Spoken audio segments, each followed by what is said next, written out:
The gym smelled faintly of rubber mats and sweat, that heavy mixture that clung to the air like an invisible weight.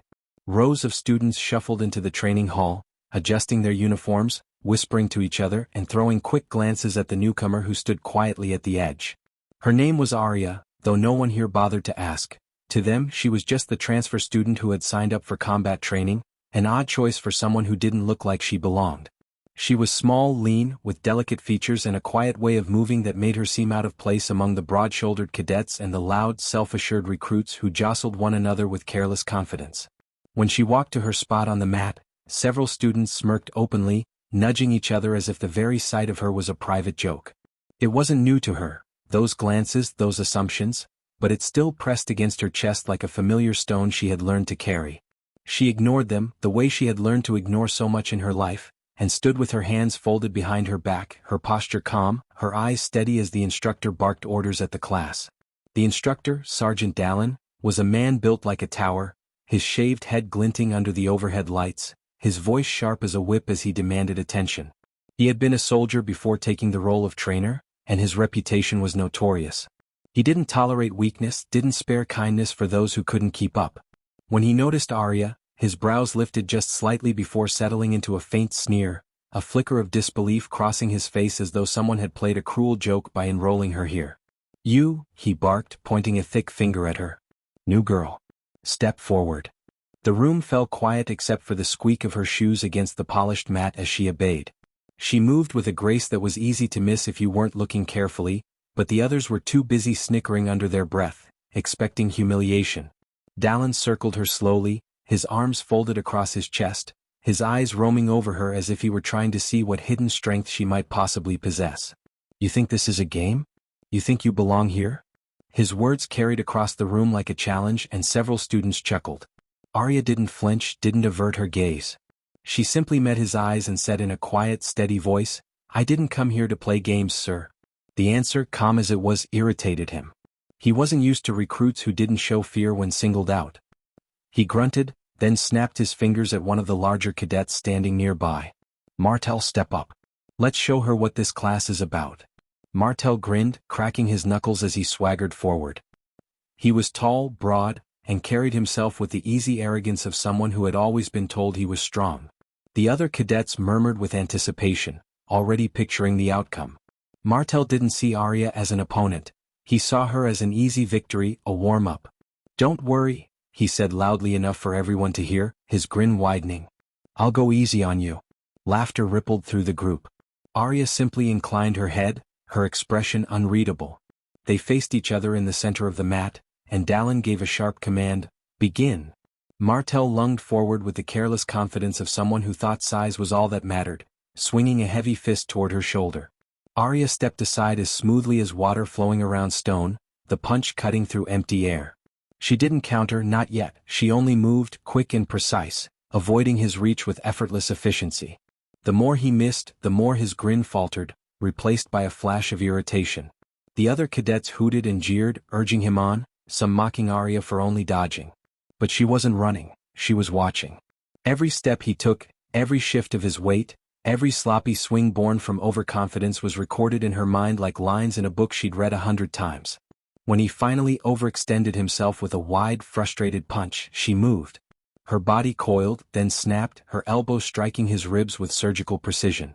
The impact forced the air from his lungs in a startled grunt, and before he could recover, she swept his leg out from under him.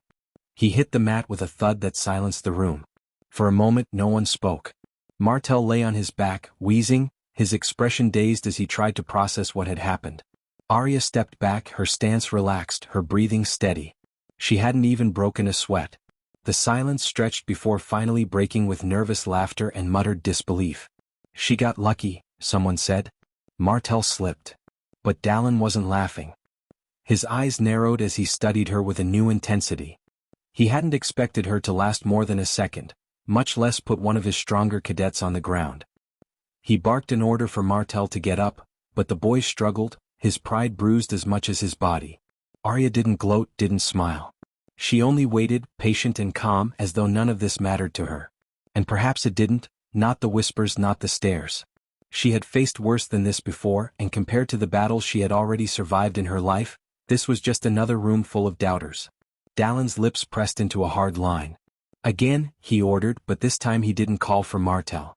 He stepped forward himself. The air in the room shifted, tension rippling through the cadets as they realized what was about to happen.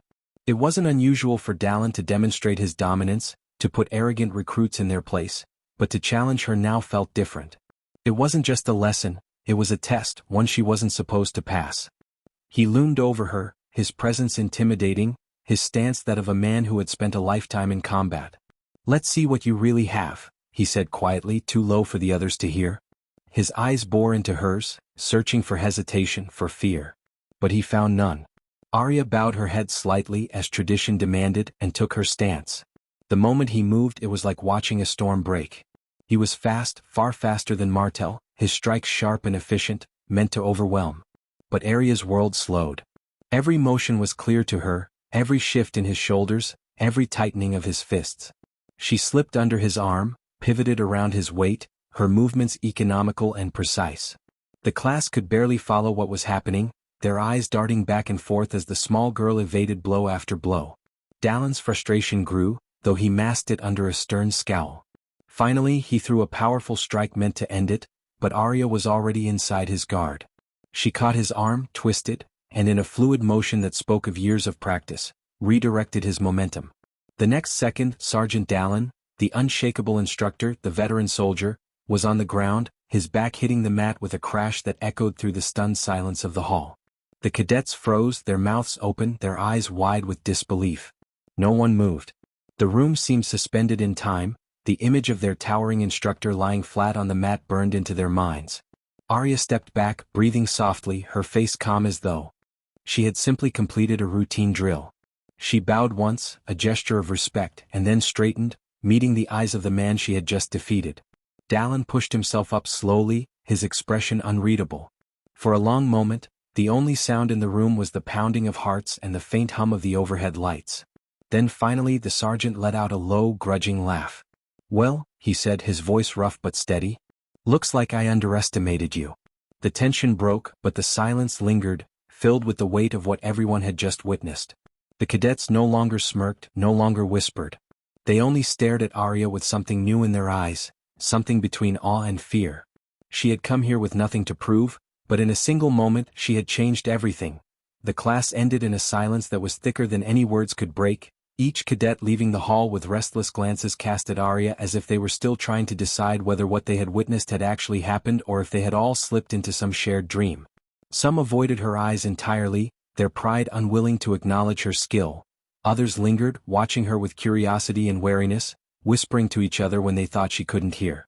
She remained calm through it all, quietly changing out of her uniform, her movements precise and unhurried, like someone who had long grown used to the weight of attention. What they didn't understand was that for her, attention was never a reward. It was a burden, one that carried risks as much as recognition. By defeating Dallin in front of them, she had revealed more of herself than she had intended, and though the class saw only the spectacle of it, she knew the consequences could stretch further than they imagined. She walked out into the cool evening air, her breath easing as she left the heavy smell of the gym behind, the sound of her shoes crunching against gravel grounding her in the rhythm of her own thoughts. Dallin hadn't stopped her when she left. That alone unsettled her. She had expected reprimand, punishment, maybe even dismissal for showing him up in front of his cadets, but instead he had only given her that strange, grudging laugh, as if acknowledging her strength had stirred something old in him.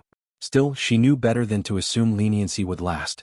Men like Dallin didn't like being humiliated, and even if he admired her ability, his pride would demand balance. The cadets too would not easily let it go. She had disrupted the order of things, the unspoken hierarchy where size and loudness dictated respect. She knew the whispers would spread, that resentment would follow. But she didn't care. Not truly. She hadn't come to this academy to win their approval. She had come for something else entirely, something none of them could imagine. That night, in the quiet of her dormitory, she sat by the narrow window, staring out at the dim glow of the training grounds beneath the floodlights. Her body was still, but her mind moved restlessly, replaying the fight in her head. She had moved too quickly, revealed too much precision. She should have held back, should have let Martel land a glancing blow before defeating him with something less sharp, something that could be dismissed as luck. And with Dallin, she should never have dropped him. That had been her mistake. But when she fought, instinct took over, and instinct didn't allow for holding back. It had been beaten into her since childhood, in training harsher than anything this academy could imagine, in places where survival wasn't measured in scores or ranks but in whether you walked away at all. She remembered the crack of wooden staffs against her shoulders, the relentless drills in the rain, the voice of her old master whispering that mercy in combat was not kindness, it was betrayal of the self. Those lessons lived in her bones, unshakable. And here, in a place where everyone assumed she was fragile, those lessons were both her shield and her curse. The next morning the shift was visible. When she walked into the cafeteria, conversations hushed. A few students stared openly, others turned their backs deliberately, pretending she wasn't there. She carried her tray with quiet dignity, ignoring them, though she felt the weight of their judgment pressing against her. She sat alone as she always did, methodically eating without lifting her gaze. Then, unexpectedly, a shadow fell across her table. She looked up to find Martel standing there, his expression tight, his pride still bruised. He didn't speak for a long moment. Finally, in a low voice meant only for her, he muttered, "You didn't have to embarrass me like that." His words held more pain than anger, a crack in the arrogance he had worn so comfortably before. Arya studied him for a moment, then set her fork down. "You embarrassed yourself," she said softly. "I only moved where you weren't looking." His jaw clenched, his fists tightening at his sides, but he didn't lash out. He only turned sharply and walked away, leaving behind a trail of whispers. Some had expected him to confront her more violently, to reassert himself. But he hadn't. And that, more than anything, deepened the strange aura that now clung to her. An aura of someone untouchable, someone dangerous. Later that week, Sergeant Dallin called her to his office. The room smelled faintly of old leather and coffee, its walls lined with certificates and medals that spoke of a long career filled with victories. He sat behind his desk, his broad frame filling the space with ease, but his eyes were different now. They studied her not with derision but with a kind of wary respect, as though he were trying to fit her into a puzzle that didn't quite make sense. "Close the door," he said, his voice calm. She obeyed, standing at attention before his desk. For a long while he said nothing, only tapping a pen against the wood as he watched her. Finally he leaned forward. "Where did you learn to fight like that?" His tone wasn't accusing, but it wasn't casual curiosity either. It was edged with suspicion. Arya met his gaze steadily. "Here and there," she answered, her voice neutral. He frowned, clearly unsatisfied. "Don't play games with me. You move like someone who's been training since you could walk. That's not the kind of skill you pick up in a hobby class." "Who taught you?" She hesitated, the silence stretching. Memories flickered unbidden. The face of her master, the brutal drills, the nights spent nursing bruises by the dim light of a lantern. But those were not stories she could share, not here. Finally she said quietly, "Does it matter, sir? You asked if I belonged here. I came to prove that I do." He leaned back in his chair, studying her with a sharpness that made her wonder if he could see more than she wanted to reveal. For a moment, his lips twitched into something almost like a smile. "You've got guts," he said. "I'll give you that. But guts alone won't get you through this program. You're good, better than anyone here, but that doesn't mean you're untouchable. If you want to stay, you'll have to learn discipline. Control. You can't just drop people in front of the class every time they underestimate you." His words weren't cruel, but they carried the weight of authority. Arya bowed her head slightly. "Understood, sir." Dallin nodded, dismissing her with a wave of his hand, but as she left, she caught a glimpse of something in his eyes, curiosity, perhaps even hope, though buried deep beneath the mask of discipline. It unsettled her. She hadn't wanted to draw attention, but now she had both his scrutiny and his interest, and neither was something she could afford. Days turned into weeks and the rhythm of training resumed, though never quite the same. The cadets sparred with each other, drilled endlessly, ran until their legs felt like fire. Arya moved among them quietly, completing every task with precision, excelling without fanfare. Yet no matter how much she tried to fade into the background, the memory of that day lingered. Whenever she paired with another cadet for sparring, they were tense, hesitant, afraid to commit fully. Some went too soft, unwilling to risk humiliation. Others went too hard, determined to prove themselves only to find themselves on the mat. It isolated her further, a wall of invisible distance growing between her and the rest of the group. She told herself it didn't matter. She hadn't come here for friends. But sometimes at night, when the dormitory was silent, she found herself staring at the ceiling and wondering if perhaps she longed for connection more than she wanted to admit. What no one knew was that beyond the academy walls, Arya carried a secret. Her presence here wasn't chance, and it wasn't just ambition. She had come because she was searching for someone or something that was hidden within these grounds. The fight with Dallin had been an accident, a revelation too soon. She had wanted to remain unnoticed until she found what she sought. But fate had a way of unraveling carefully laid plans. And now, eyes were on her, not only the cadets, not only Dallin, but perhaps others she hadn't yet seen. The academy was not as simple as it seemed. And her journey, she knew, was only beginning. The first sign that things were changing came not in the training hall, nor in the cafeteria, but during the evening drills on the obstacle course. The cadets were divided into teams, competing for time as they hauled themselves over walls, crawled through mud, and sprinted across uneven ground. Arya, placed in a team with 3 others, kept her pace steady, neither leading nor lagging, careful to match their rhythm rather than stand out. She had learned to move like a shadow, present, yet unremarkable, but shadows could not always hide from the light.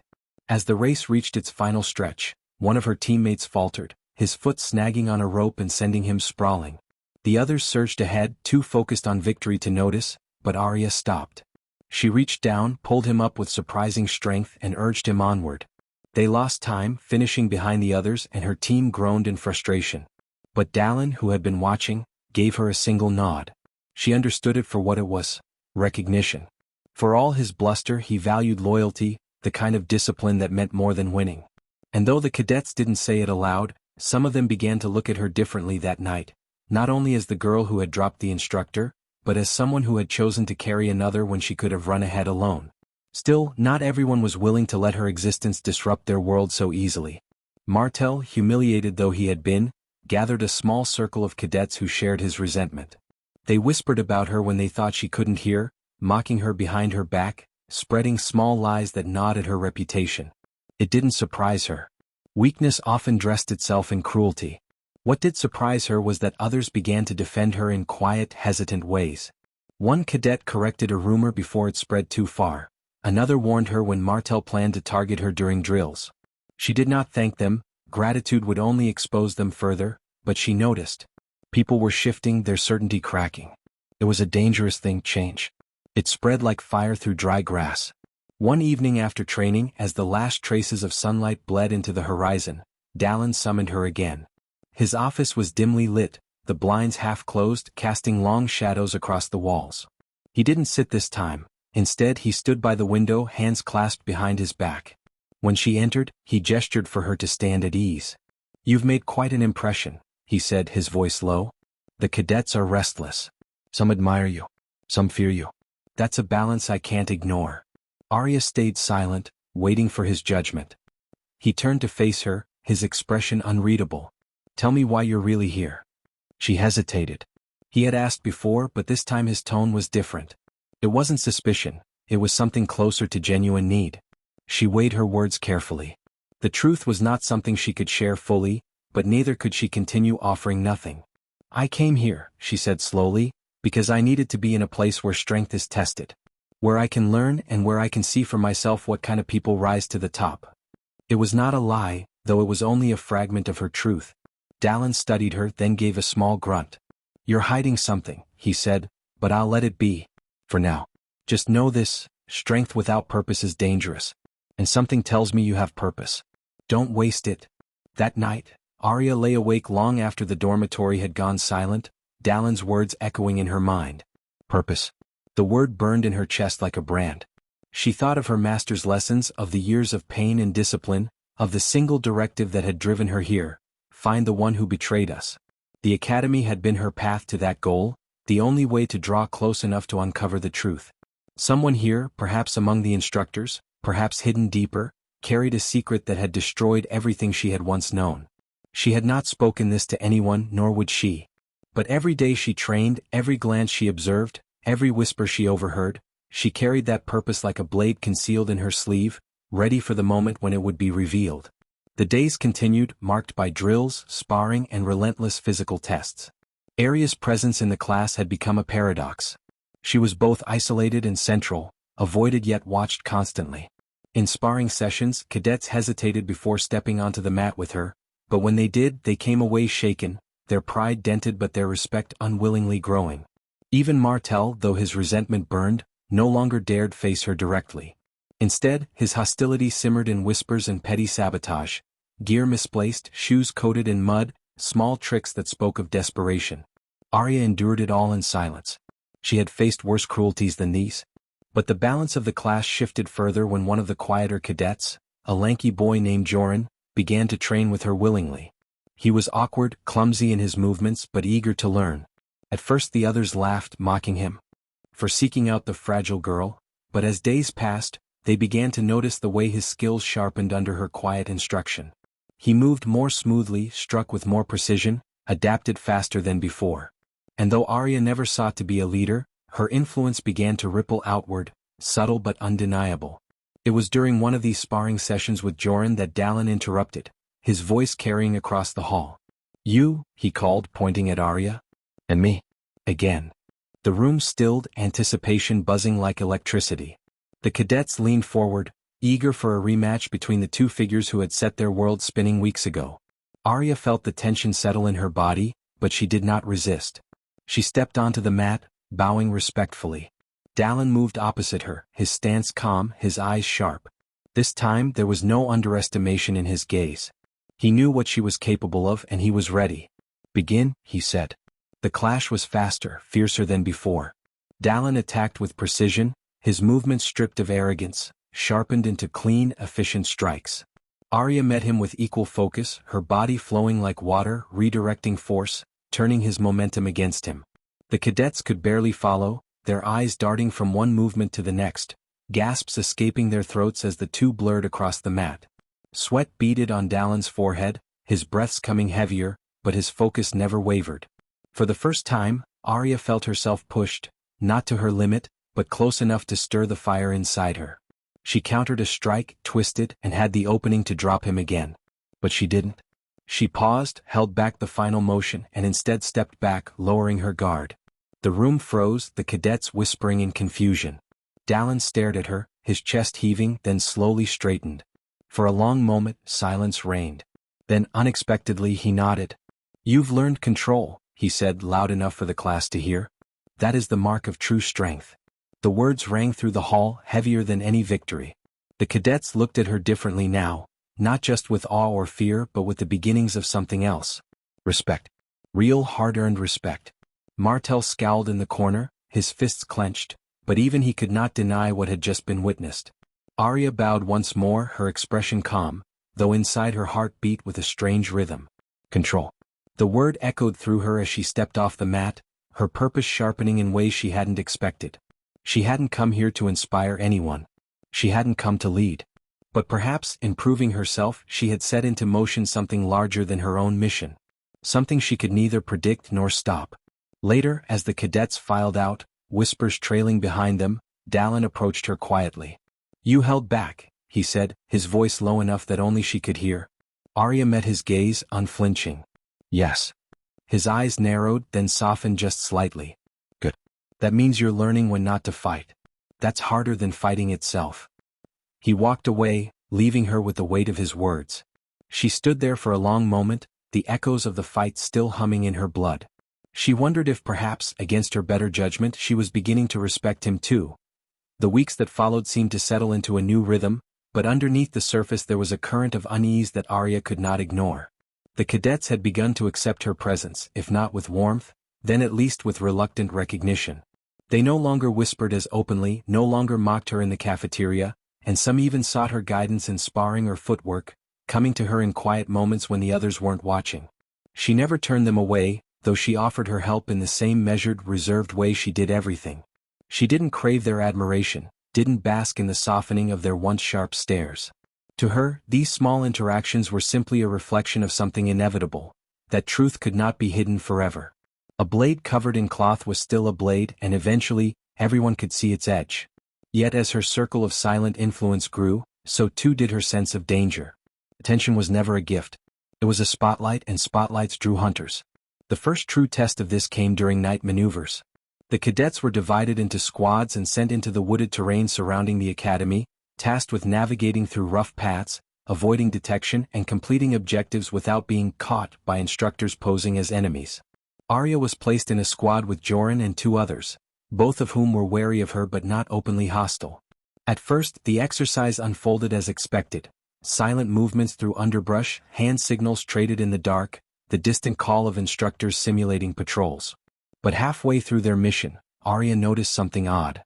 The patterns of pursuit didn't match the drills she had studied. The instructors' patrols were too deliberate, too targeted, as if someone had told them exactly where her squad would be. And though the others were too focused on their tasks to notice, Arya felt the weight of eyes on her. Not just instructors. Something else. When the ambush came, it was swift and brutal. Her squad stumbled into a clearing where shadows detached themselves from the trees, men moving with precision, their faces masked, their uniforms unfamiliar. For a heartbeat, Arya thought it was an advanced drill, a test designed to push them beyond expectation. But then she saw the glint of real blades in the moonlight, heard the soft click of weapons being primed, and her blood ran cold. These were not instructors. This was not part of the Academy's plan. Joran froze, panic flashing in his eyes as one of the masked figures lunged toward him. Arya moved before thought could catch her, intercepting the strike, her body flowing in instinctive rhythm. She twisted the attacker's wrist, disarming him with practiced ease, and dropped him with a strike to the throat. The other cadets gasped, too stunned to react, but she didn't pause. "Move," she hissed, her voice sharper than they had ever heard it. Now. Chaos erupted. The masked men pressed forward, their movements too coordinated, too lethal for this to be anything but real. Arya guided her squad with ruthless precision, using the terrain to shield them, striking only when necessary, every blow decisive. Joran stumbled, wide-eyed, but followed her commands, his trust in her instinctively complete. They fought their way through the woods, the cries of combat echoing behind them, until finally at the edge of a ravine, they stumbled into the harsh beam of a floodlight. Academy instructors were there, weapons raised, their expressions a mixture of fury and confusion. The masked attackers melted into the trees, vanishing as quickly as they had appeared, leaving no trace but the bruises and cuts on Arya's squad. Dallin himself stormed into the clearing, his face set like stone. "What happened?" he demanded. The cadets spoke over one another, their words tumbling out in terrified fragments. Shadows, blades, ambush. But Arya remained silent, her chest rising and falling steadily as she met his gaze. He looked at her, and something unspoken passed between them. He knew. He didn't understand yet, but he knew this had not been part of his drill. "Return to the barracks," he barked finally. "All of you. Now." The cadets obeyed without question, stumbling off with shaken faces. But as Arya turned to follow, Dallin's voice cut through the night. "Not you." When the others were gone, he stepped closer, his voice low and edged with steel. "That wasn't my doing. Those weren't my men. You knew it before anyone else did, didn't you?" Arya didn't answer immediately. She felt the weight of the night pressing on her, the memory of those precise strikes, those calculated movements. This wasn't random. Someone had come for her. Not for the squad. Not for the academy. For her. She lifted her chin slightly, her voice calm but steady. "I recognized their style." Dallin's eyes narrowed. "Style?" She hesitated, then said softly, "They were trained. Like me." Silence stretched between them. The implication was heavy, undeniable. Dallin exhaled slowly, his jaw tightening. "You're going to tell me what you're mixed up in," he said, though his tone held less accusation than before. It was almost protective, though he didn't want to admit it. Arya met his gaze, her own expression unreadable. "Not yet," she said. Back at the barracks, whispers spread like wildfire. Some said the ambush had been part of the exercise, a cruel trick by the instructors. Others swore it had been real, though none could explain why. Joran, pale and shaken, sat silently on his bunk, his eyes darting toward Arya again and again as though trying to reconcile the quiet girl he had trained beside with the force of nature he had seen in the woods. Finally he whispered, "You saved me." She didn't answer, only closed her eyes, her mind already turning over the implications of the attack. Whoever they were, they had found her sooner than she expected. That meant time was running out. The next days were filled with tension. The instructors said little, brushing aside questions about the ambush with vague reassurances, but the cadets weren't fools. Fear settled over them like a fog. And through it all, Arya trained with the same quiet precision, though her thoughts were elsewhere. She began to notice things she had overlooked before, strangers on the periphery of the grounds, subtle changes in the way some instructors watched her. The attack had not been random. It was a message, a warning. Or perhaps a test. And though she had survived it, she knew it was only the beginning. Dallin's behavior shifted too. He no longer treated her as just another cadet. His orders to her carried a weight of scrutiny, his gaze following her with unspoken questions. One evening after drills he pulled her aside again. His voice was low, urgent. "Whoever they were, they knew you. They came for you. And if you don't start trusting me, I won't be able to protect you." The words startled her, not because of his suspicion but because of his admission. Protect. It wasn't a word she expected from him. She studied his face, saw the faint lines carved by years of battle, the hard set of his jaw. For a moment she considered telling him the truth, or at least part of it. But then the memory of her master's words rose in her mind. Trust no one until the mask is revealed. She shook her head slightly. "This is my burden," she said quietly. "Not yours." He cursed under his breath but didn't press further. Still, the cadets noticed the way things were shifting. Whispers about Aria's mysterious past grew louder, her image in their eyes transforming from anomaly to enigma. Joran, who had grown bolder since training with her, asked one evening, "What are you really doing here?" His tone wasn't accusing, only curious, tinged with the kind of loyalty that came from gratitude. She looked at him for a long moment, then said softly, "Learning who I am." It wasn't the full truth, but it was true enough. And in that answer, Joran seemed satisfied, though his eyes still carried 1,000 questions. The academy carried on, but the atmosphere had changed irreversibly. Aria had walked in as a girl dismissed before she even spoke, assumed fragile, assumed incapable. Now she was something else entirely. A fighter. A mystery. A catalyst that had shifted the order of things. And though she never asked for it, she was at the center of a storm that was only just beginning to gather. The news of what happened in the training hall spread through the academy like wildfire. By the next morning, when Liana walked across the courtyard toward the mess hall, it felt as though every set of eyes tracked her. Whispers rode on the breeze, heads turned, and more than a few students who had once mocked her now looked away, pretending to be busy. She noticed their sudden silence and the way their conversations resumed only after she passed, but she refused to let it shake her. If anything, it reminded her of what she had always known. People respected strength, or at the very least they feared it. What she had done to the instructor hadn't been about proving herself to others, but about proving something to herself. And that difference was what gave her strength in the face of the stares. Still, it was difficult to eat with the weight of 100 curious eyes lingering in her direction, and when her friend Jessa finally plopped down beside her with a grin, Liana let out a breath she hadn't realized she was holding. "You've become the Academy's new legend," Jessa said, plucking an apple from the table and biting into it noisily. "I've already heard at least 6 different versions of how you supposedly dropped the instructor like a sack of flour. My favorite so far is the one where you flipped him over your shoulder with just a pinky." Liana chuckled despite herself, the absurdity of the exaggerations loosening the knot in her chest. "Let them talk," she said softly. "I didn't do it for them." Jessa nodded, but her grin remained. "Doesn't matter why you did it. The point is you showed them all. They thought you were weak and now they can't look you in the eye." That was true, Liana thought, though part of her wondered if the admiration, or was it fear, would last. The Academy was merciless. Today's spectacle might be forgotten tomorrow when the next scandal or fight drew attention. Yet as she ate her breakfast, she noticed something else that gave her pause. The way a few instructors watched her from across the hall, their expressions unreadable.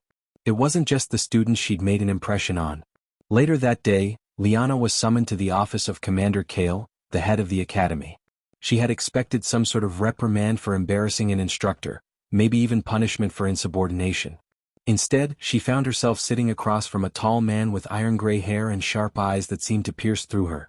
The office smelled faintly of old parchment and steel polish, and on the walls hung banners from past wars, reminders of the academy's long history. Commander Kale folded his hands on the desk and studied her for a long moment before speaking. "Cadet Liana," he said finally, his voice deep and even. "You've caused quite a stir." She kept her gaze steady, unwilling to flinch under his scrutiny. "I didn't mean to," she replied honestly. "I just reacted." The commander's lips curved in what might have been the faintest ghost of a smile. "That's what intrigues me. Most cadets who are mocked endure it or lash out recklessly. You, however, showed control until the right moment, then acted with precision. Tell me, where did you learn to fight like that?" For a second, Liana hesitated. Memories of her father's lessons in their small backyard, his patient voice correcting her stances, his rough hands guiding her movements, flooded her mind. She thought of how he had told her never to flaunt her skills, but to keep them close, a secret strength for when she truly needed it. "My father taught me," she answered softly, her throat tight. "Before he passed." Commander Kale leaned back, nodding thoughtfully. "He taught you well. Too well, perhaps, for someone who has been underestimated by nearly everyone here." His eyes sharpened. "You should know not all instructors will take kindly to being humiliated. Some might test you, try to break you for embarrassing one of their own. Be prepared." Liana inclined her head, feeling the weight of his words settle over her. "I am prepared, sir." Kale's gaze lingered on her a moment longer, then he dismissed her with a wave. As she left his office, she knew things at the academy would never be the same again. Over the next few weeks, her life became more complicated. Training sessions grew harsher. Instructors began assigning her to spar with tougher opponents, often pairing her against cadets much larger and stronger. Sometimes she lost, thrown to the mat with bone-jarring force, but she never quit. Each time she fell, she got up, her eyes steady, her breath even. And slowly the other cadets stopped mocking her and began to respect her.